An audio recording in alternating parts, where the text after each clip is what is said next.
दोस्तों, मेरा नाम रोहित चौहान है। मैं गुजरात सूरत का रहने वाला हूँ।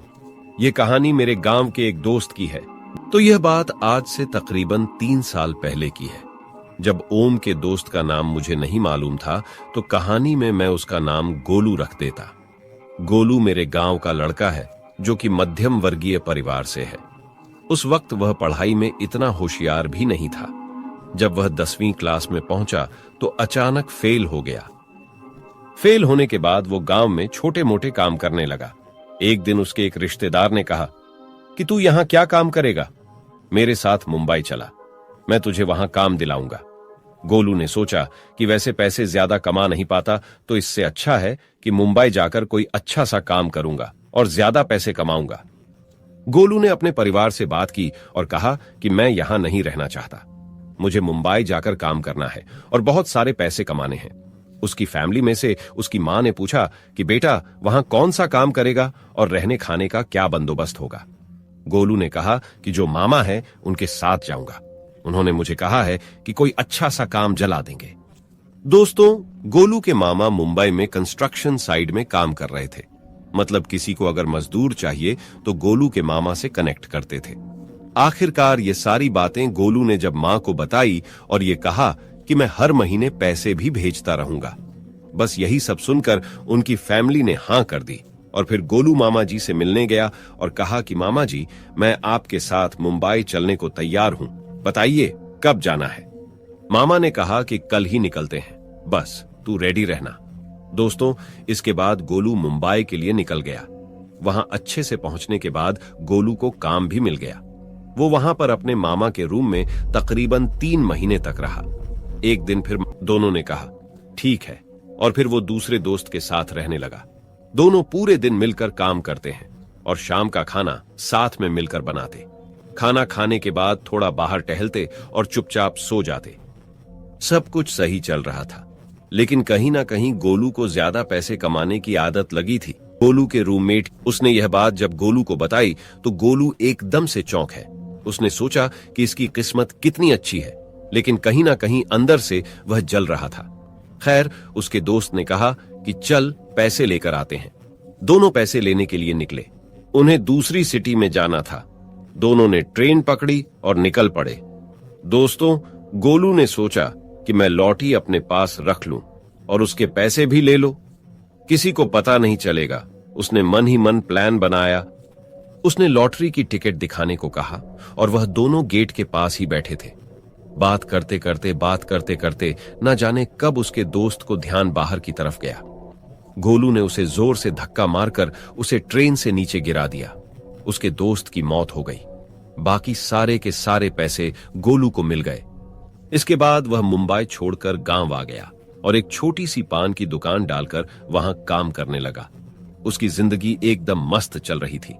अचानक उसे एक दिन वही लड़का उसके सपने में दिखा। वह धीरे धीरे उसके सपनों मारने लगा। कहने लगा कि मेरे पैसे मुझे दे दे, वरना तू तो मरेगा। तूने मेरे साथ सही नहीं किया। दोस्तों, गोलू को सोते वक्त ऐसा लगने लगा कि जैसे उसको कोई देख रहा हो। कई बार तो उसके बेड के नीचे से उसे कोई आवाज दे रहा हो। ये सब उसकी लाइफ में चल रहा था। घर वालों को चिंता होने लगी। उन्होंने गांव के बाहर एक बड़ी सिटी में उसके इलाज करवाए, पर कोई असर नहीं पड़ा। और तो और कई बाबाओं को भी दिखाया, लेकिन फिर भी वह ठीक नहीं हो पाया।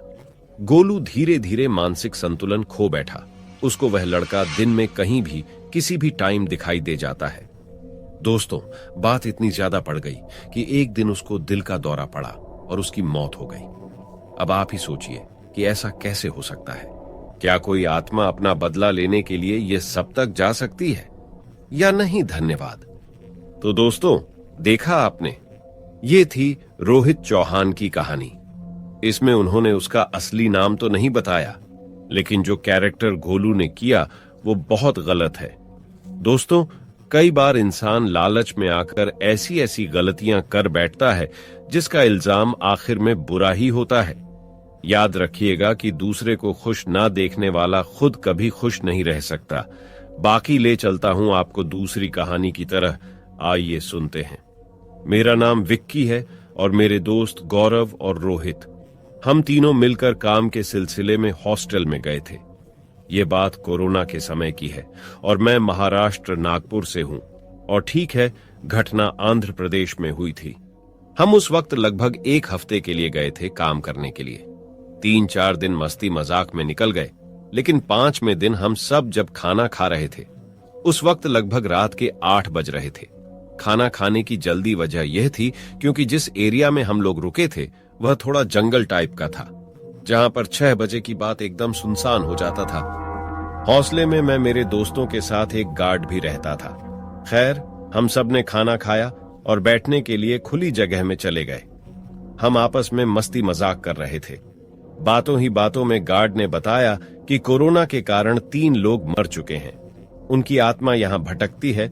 दोस्तों, यह बात सुनकर हम डरे नहीं, लेकिन हमारा एक दोस्त रोहित बहुत ज्यादा डरा हुआ था। नहीं मालूम कि उसको इस बात से इतना डर क्यों रहा। आखिरकार उन दिनों बहुत लोग मरे थे। खैर हम उसे चिढ़ाने लगे। 1-2 घंटे मस्ती मजाक करने के बाद फिर हम अपने रूम में चले गए। उस वक्त रात के 11 बज रहे थे। पूरा हॉस्टल सुनसान हो गया था, लेकिन हम अपने काम में फिर से लग गए। मैं सीढ़ियों से होता हुआ 3rd फ्लोर में चला गया। वहां पहुंचकर मुझे ऐसा लगा कि जैसे मैं 2nd फ्लोर पर हूं। उसी बीच मुझे कुछ आवाज आने लगी, विकी विकी। मुझे लगा शायद गौरव बहुत दे रहा है, लेकिन अजीब बात तो यह भी थी कि इतने अंधेरे में वह यहां क्या करने आएगा। मैं चुपचाप रूम में जाने लगा। पूरा सुनसान अंधेरा था। मैं धीरे धीरे अंदर गया, लेकिन देखा तो वहां कोई नहीं था। मुझे लगा कि शायद अब यह मेरे साथ मजाक कर रहे हैं। मैं वापस 2nd फ्लोर में आ गया। मैंने गौरव से पूछा कि तू ऊपर क्या करने गया था, और मजाक करने का यह कोई समय नहीं है। सबने कहा कि गौरव तो हमारे साथ ही था। दोस्तों, नहीं मालूम उस बीच क्या हुआ, लेकिन यह सुनते ही मेरा दिमाग खराब हुआ। मुझे लगा कि शायद कुछ वहम हुआ होगा, लेकिन मेरी सोच दूसरे दिन गलत साबित हुई। वह कोई वहम नहीं था। वहां पर 6 कमरे थे। रात के 1 बजे मोबाइल की चार्जिंग खत्म होते जा रही थी। मेरा चार्जर 2nd फ्लोर पर रह गया था। हमारा काम 3rd फ्लोर पर चालू हो चुका था। फिर मैं और गौरव दोनों नीचे जाकर चार्जर लेने गए। मैं आगे आगे चाहता रहा, लेकिन गौरव किसी काम से वापस चला गया। मुझे लगा मेरे पीछे ही है। मैंने ऐसे ही कहा कि भाई, तू उस रूम में देख और मैं इस रूम में देखता हूं। उसने कहा कि हां। मैंने रूम नंबर 4 को ओपन किया। बिल्कुल अंधेरा था। मुझे वहां पर किसी की परछाई थी। मुझे लगा शायद गौरव होगा। मैंने बोला कि यह क्या करना है, यह तो उस रूम में था, यहां कैसे आ गया? उसने कोई जवाब नहीं दिया। फिर मैंने बोला कि तू देख, मैं दूसरे रूम में जाता हूं। आखिरकार मुझे मेरा चार्जर मिल गया। मैंने ठीक उसी रूम के बाहर आकर उससे कहा कि गौरव चंद, मुझे चार्जर मिल गया। लेकिन दोस्तों, उसका कोई जवाब नहीं आया। इसके बाद मैंने अंदर जाकर देखा कि आखिर यह जवाब क्यों नहीं दे रहा।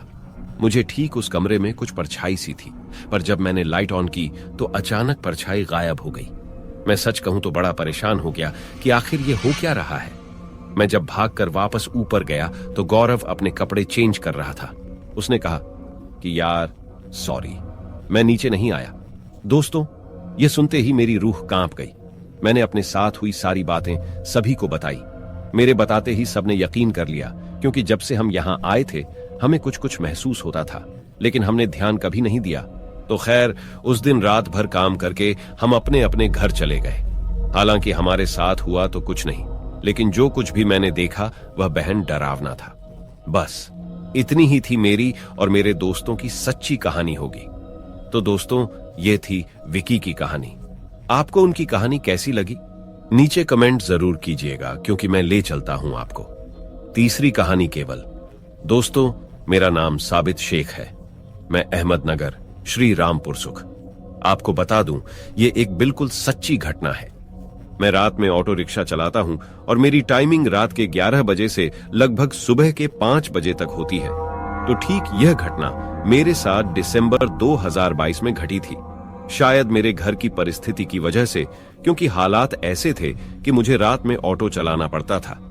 होता यह था कि मुझे सुबह कॉलेज भी जाना होता था, पर खैर बात उस दिन की है। मैं रात में 10 बजे खाना खाकर अपने ऑटो रिक्शा लेकर निकल पड़ा सीधा स्टेशन की तरफ। जब मैं स्टेशन पर पहुंचा तो स्टेशन एकदम वीरान पड़ा था। और तो और, जो लोग मेरे साथ एक सच चलाते थे वहां उस वक्त कोई भी नहीं दिख रहा था। मुझे लगा कि आज मैं शायद थोड़ा जल्दी आ गया हो, पर जब मैंने समय देखा तो 11:30 बज रहे थे। उस वक्त ठंड बहुत ज्यादा हो रही थी। मैंने चुपचाप एक सिगरेट निकाली और पीने लगा। मेरी नजरें पार्किंग की तरफ एक भिखारी पर पड़ी। वह लगातार मेरी तरफ देखे जा रहा था। देखते ही देखते उसने मुझे जोर से आवाज आई और अपने पास आने को कहा। मैं सीधा उसके पास चला गया। उसने कहा कि यह लड़के तो उतनी रात के यहाँ क्या कर रहा है? क्या तुझे नहीं मालूम कि आज अमावस्या की रात है? आज के दिन यहाँ पर कोई भी नहीं रहता। जा, तू भी अपने घर चला जा। आज का दिन बुरी आत्माओं का वास रहता है। दोस्तों, मेरे से कहा कि शायद तू पागल आदमी है, कुछ भी वखे जा रहा है। सच्चाई तो यह थी कि मुझे इन बातों पर विश्वास नहीं था। मैं चुपचाप उसके सामने से निकल आया और समय देखा तो रात के 12 बज रहे थे। मेरे सर मेरे ऑटो पर गई। मैंने देखा कि वहां पर एक लड़की खड़ी हुई थी। उसने लाल कलर की साड़ी पहनी थी। उसके मुझे आवाज थी और पूछा कि मुझे हरे गांव जाना है, क्या आप चलोगे? मैं तुरंत राजी हो गया। मैंने कहा कि क्यों नहीं चलूंगा। मैं भागकर उसके पास गया। पाया कि वो बहुत खूबसूरत थी। मैंने कहा बैठ जाओ। वो ऑटो में बैठी। मैंने चुपचाप ऑटो स्टार्ट की और निकल पड़ा। जाते जाते मेरी नजर उस भिखारी पर पड़ी जो कि मुझे इशारा कर रहा था कि मत जा, लेकिन मैंने उसे नजरअंदाज किया और ऑटो लेकर आके चला गया। सच कहूं तो मुझे नहीं मालूम था इसके आगे मेरे साथ बहुत बुरा होने वाला है। मैंने ठीक लड़की से पूछा कि आप इतनी रात गए, स्टेशन पर क्या कर रही थी? मेरे अपने पूछते ही वो एकदम गुस्से में बोल बैठे कि चुपचाप अपना ऑटो चला। ये सुनकर मैंने कुछ नहीं कहा। कुछ दूर जाने के बाद मुझे लड़कियां दिखाई दी। वह सब के सब ठीक ऑटो को हाथ दे रही थी। मैंने ठीक उनकी तरफ देखा तो पाया कि उनके पैर उलटे थे। मैंने तुरंत ऑटो वहां से निकाला। कुछ दूर आगे जाने के बाद वही लड़के ने मुझसे पूछा कि तुमने रिक्शा क्यों नहीं रोका? मैंने कहा मैंने नहीं रोका क्योंकि मैंने जो देखा है वह बहुत खतरनाक था। शायद तुमने नहीं देखा कि उनके पैर घूमे हुए थे। दोस्तों, मेरी बात सुनने के बाद लड़की बहुत तेज और बदमाशी। उसने कहा कि मेरे पैर कौन सा, सीधे? दोस्तों, जब यह बात सुनकर मैंने शीशे में देखा तो उसका चेहरा पूरा काला पड़ गया था। और जब मैंने एकदम से पीछे की ओर देखा कि वह लड़के जो ऑटो रोक रही थी वह ठीक ऑटो के पीछे भाग रही थी।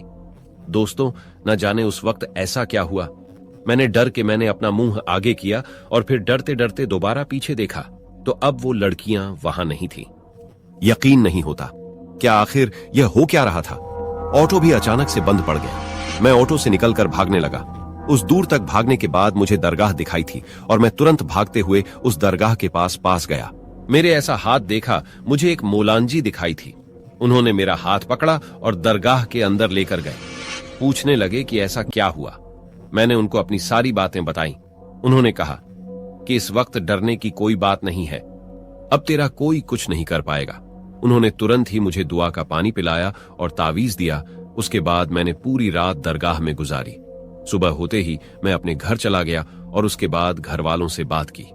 अब दोस्तों, आपको तो पता ही है कि जब इंसान की तबीयत खराब होती है तो वह ठीक से चल भी नहीं पाता।